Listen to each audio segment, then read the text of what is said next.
Picture this. It's the middle of the night, just before dawn, on November the 10th, 2009, in a little trailer park in Fayetteville, North Carolina.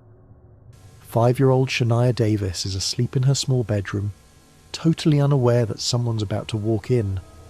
This wasn't some random stranger.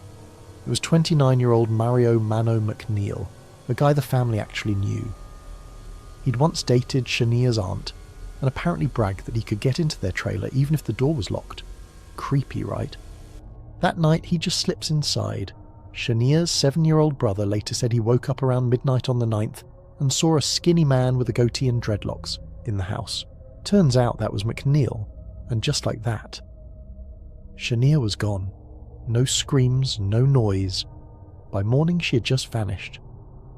When her mum, Antoinette Davis, woke up the next morning and saw her daughter's bed empty, she panicked. She ran outside calling Shania's name, knocked on neighbours' doors, but nothing. By mid-morning she called the police. Cumberland County authorities didn't waste any time. They immediately suspected something bad had happened. They launched a huge search all over the Sleepy Hollow trailer park and nearby woods. At the scene, they found some clues, like Shania's blanket tossed into a neighbour's trash can. But at first, they didn't have much else to go on. Those first few days after Shania disappeared were absolute chaos. The cops were chasing down any lead they could get, even if it was a long shot. At one point, they even arrested a guy named Clarence Coe, Antoinette's live-in boyfriend, just because someone saw him driving away from the trailer park late on November 11th. He had a criminal record, so he instantly looked suspicious. Turns out he had nothing to do with it, and they let him go.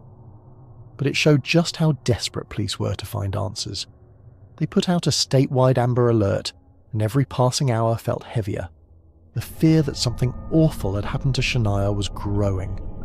Then came the big break, and it was horrifying. Police got security footage from a Comfort Suites hotel in Sanford. In the video taken at 6:11 a.m. on November 10th, before Shania had even been officially reported missing, you can see Mario McNeil walking through the lobby carrying her, just casually holding this little girl in his arms. By November 13th, police had figured out exactly who the man was. When they confronted him with the footage, McNeil turned himself in that night. He even admitted he had taken Shania.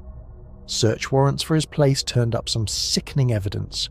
His car, Shania's clothes, a blanket with blood on it, fibres, even a straw from the car. Forensics later proved the blood was Shania's, and they found McNeil's hairs on that blanket and in the hotel room. Not long after, McNeil was officially charged with kidnapping, and when they eventually found Shania's body, those charges expanded to include rape and murder, but the case took an even darker twist. On November 14th, police also arrested Antoinette Davis. The charges? Human trafficking and child abuse involving prostitution.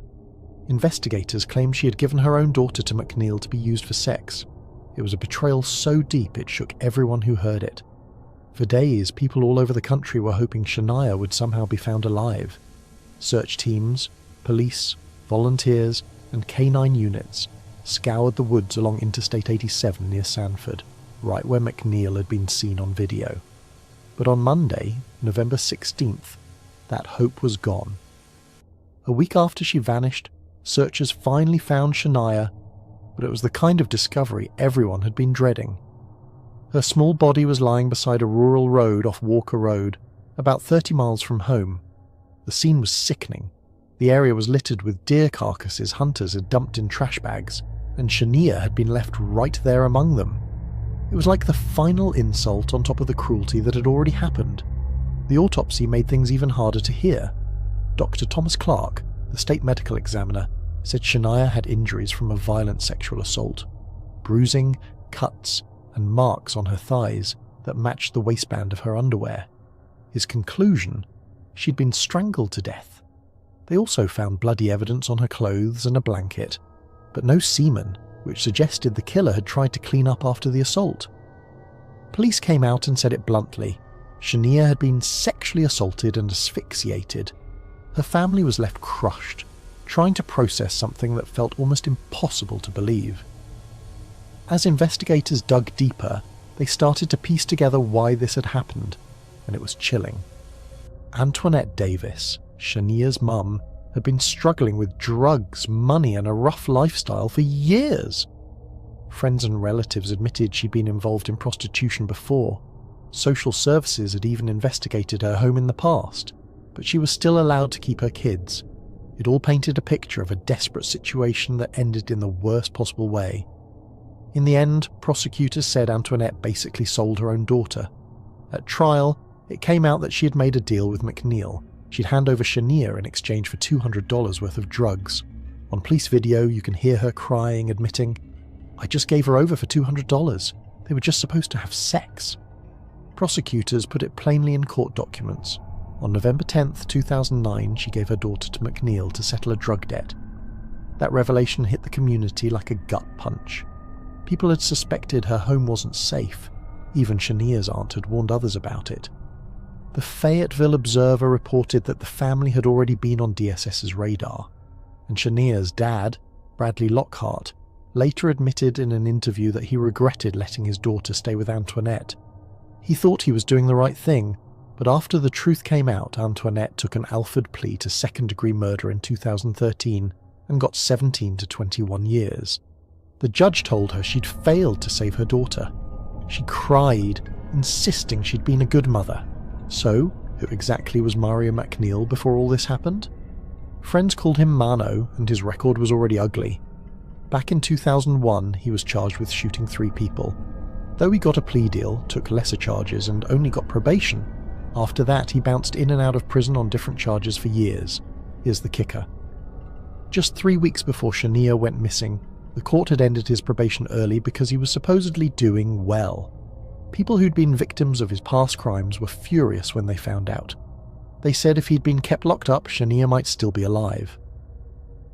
At the time of the murder, McNeil was 29, had a toddler with another woman, and had dated Antoinette's sister Brenda. He even lived nearby and knew the Sleepy Hollow trailer park well. When Shania's brother saw him in the trailer that night, he recognized him instantly.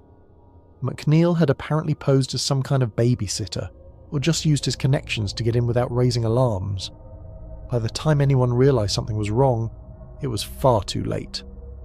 Once police saw the hotel video of him carrying Shania, they moved fast. Search warrants for his home and car turned up damning evidence. Her blanket and clothes with blood on them, his hairs, and even a bloody straw from the car.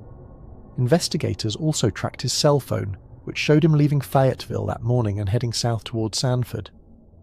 With his kidnapping confession already on record and Shania's body found, the rest of the case came together quickly. On November 19th, 2009, McNeil was charged with first-degree murder and child rape. Prosecutors said he took Shania from her home, assaulted her at the Sanford Motel, then killed her and dumped her by the roadside where hunters left animal carcasses. On May 31st, 2013, McNeil was sentenced to death.